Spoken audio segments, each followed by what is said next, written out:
Welcome to பயோதுளி. நம்ம இன்னைக்கு இந்த வீடியோல அடுத்து பார்க்கக்கூடிய இம்பார்ட்டன்ட் டாபிக் பேக் கிராஸ். அதாவது பேக் கிராஸ்னா என்னன்னா, ரெண்டு பேரண்ட்டை கிராஸ் பண்ணி ஒரு F1 ஜென்ரேஷன் கிடைக்கும் இல்லையா?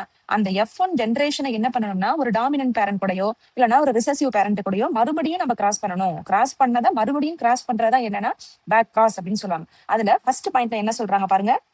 Back cross is a cross of F1 hybrid. அதாவது ஃபர்ஸ்ட் ஜென்ரேஷன்ல கிடைச்ச பிளான்ட். ஓகேவா? இப்ப மேல ஒரு படம் கொடுத்துருக்காங்க, சும்மா எக்ஸாம்பிளுக்காக பாருங்க. இப்ப இவங்க தான் இங்க பேரண்ட். ஓகேவா? இந்த பேரண்டோட கேமீட்ல இருந்து நமக்கு ஃபர்ஸ்ட் ஜென்ரேஷனான F1ல என்ன கிடைச்சிருக்கு? ஒரு ரெண்டு டால் பிளான்ட் கிடைச்சிருக்கு. ரெண்டு மிக்சரா இந்த டீயும் கலந்த மாதிரி கிடைச்சிருக்கு. இப்ப இந்த F1 ஜென்ரேஷனை மட்டும் தான் நம்ம கன்சிடர் பண்ணணும் பேக் கிராஸ்ல. இந்த F1 ஜென்ரேஷனை என்ன பண்ணணும்னா, இந்த டிடிங்கிறது யாரு? Dominant parent. இந்த டிடிங்கிறது யாரு? Recessive parent.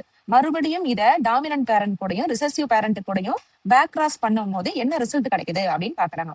Back cross is a cross of F1 hybrid. அந்த ஃபர்ஸ்ட் ஜென்ரேஷன்ல கிடைச்ச அந்த ஹைபிரிட் என்ன செய்யறோம்? With any one of the parental genotype. Any ஒன்னா யாரு? நம்ம எப்பவுமே ஒரு டாமினன்ட் பேரண்ட்டும் ஒரு ரிசசிவ் பேரண்ட்டும் எடுத்துப்போம். அந்த ரெண்டு பேர்ல யாராவது ஒருத்தவங்க கூட. The back cross is two types. ரெண்டு டைப்பான பேக் கிராஸ் இருக்கு. ஒன்னு டாமினன்ட் பேக் கிராஸ், இன்னொன்னு ரிசசிவ் பேக் கிராஸ். ரெண்டு இருக்கு. டாமினன்ட் பேரண்ட் கூடயும் பண்ணலாம், ரிசசிவ் பேரண்ட் கூடயும் பண்ணலாம்.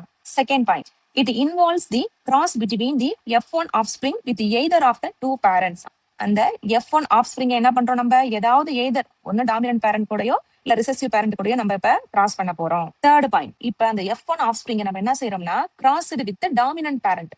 ஒரு டாமினன்ட் பேரண்ட் கூட அந்த F1 ஜென்ரேஷனை மறுபடியும் பேக் கிராஸ் பண்ணும் போது என்ன நடக்கும் அப்படின்னா, F2ல செகண்ட் ஜென்ரேஷன்ல கிடைக்கக்கூடிய எல்லா பிளான்ட்டுமே எல்லாமே எப்படி இருக்கும்னா டாமினன்ட் கேரக்டரா தான் இருக்கும். அதாவது டாமினன்ட் பேரண்ட் கூட பண்ணக்கூடிய பேக் கிராஸ் எல்லாமே டாமினன்ட்டை தான் கொடுக்கும். அங்க யாரே வரமாட்டாங்கன்னா ரிசசிவ் கேரக்டர்ஸே வராது. ஓகேவா? ரிசசிவ் ப்ரோஜனியே அங்க வெளிப்படாது.